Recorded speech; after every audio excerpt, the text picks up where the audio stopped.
બીજું એક કાઉન્ટર ખાસ ફોકસમાં છે પેટીએમ. પેટીએમ એટલા માટે ફોકસમાં છે કે આપણે ઘણા સમયથી પેટીએમમાં ઘણી મોટી ઉથલપાથલ જોઈ છે કે એક સમયે આરબીઆઈ તરફથી એક સારા એવા એમને એક ફોર્સ હતા, જેને કારણે એમના આવા નિયમો જે લાગુ કર્યા હતા તેમના પર ઘણા બધા ઇન્સ્ટ્રક્શન આવ્યા હતા, જેને કારણે કરીને એક આપણને સારું એવું અપ એન્ડ ડાઉન્સ આ કાઉન્ટર્સ પર જોવા મળ્યું છે. પરંતુ હવે આ કાઉન્ટર વાયદા એટલે કે એફએનઓમાં તેની એન્ટ્રી થઈ રહી છે અને એફએનઓમાં એન્ટ્રી થયા બાદ હવે આ કાઉન્ટરમાં આપણને સારી એવી મોટી મુવમેન્ટ પણ જોવા મળી શકે છે. અને આજે પણ અત્યારે આપણે જોઈ રહ્યા છીએ કે 4.5% ઉપર અત્યારે કારોબાર કરતો જોવા મળી રહ્યો છે. પરંતુ ખરાબ માર્કેટમાં પણ પેટીએમનું પરફોર્મન્સ આપણને સારું જોવા મળ્યું છે. એક મહિનામાં પણ આ કાઉન્ટર્સના અગર ચાર્ટ પર નજર કરીએ છીએ તો આપણે એક પોઝિટિવ રિટર્ન્સ જ આપ્યા છે. તો પેટીએમ પર તમારો શું વ્યૂ બની રહ્યો છે?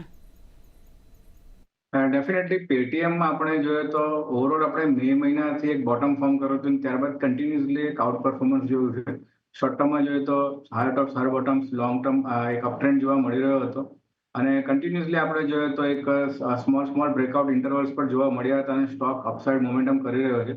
જે ઇમ્પોર્ટન્ટ બ્રેકઆઉટ બન્યો હતો એ લગભગ 700 રૂપિયા પાસે, ત્યાંથી પણ આપણે કન્ટિન્યુઅસ તેજી જ જોઈ છે. અને જે રીતે હવે એફએનઓ ઇન્ક્લુઝન જોવા મળશે એ રીતે એવું લાગી રહ્યું છે કે કાઉન્ટરની અંદર હજુ પણ એક આઉટ પરફોર્મન્સ જોવા મળી શકે છે. શરૂઆતી કદાચ પ્રોફિટ બુકિંગ થોડું જોવા મળી શકે છે, કારણ કે બહુ ઇમ્પોર્ટન્ટ રેઝિસ્ટન્સ પાસેથી જ આપણે ફર્યા છે 850 પાસે. તો 850 તો બહુ ઇમ્પોર્ટન્ટ રેઝિસ્ટન્સ છે, ત્યાંથી જ આપણે નીચે લાસ્ટ ફ્યુ ટ્રેડિંગ સેશન્સમાં આવ્યા છે. પરંતુ જે નીચે સપોર્ટ જોવા મળે છે 750, તો મારી જે ગણતરી છે કે સલાહ છે એ લગભગ નીચેમાં 750-760 પાસે કાઉન્ટર મળે છે. ડેફિનેટલી એક સારી તક રહેલી છે લોંગ કરવાની. તો વેઇટ કરવું જોઈએ, થોડો ઘટાડો આવે ત્યારબાદ બાઇંગની એક સલાહ બને છે. ઓકે, તો યજ્ઞેશ હરદી ખાસ કરીને પેટીએમમાં બાય એન્ડ ડિપ્સની સલાહ જોવા મળી રહી છે. 750 ઉપર આસપાસ અગર જો આ કાઉન્ટર આવે છે તો તમારે ખરીદી કરવાની રહેશે. યજ્ઞેશ,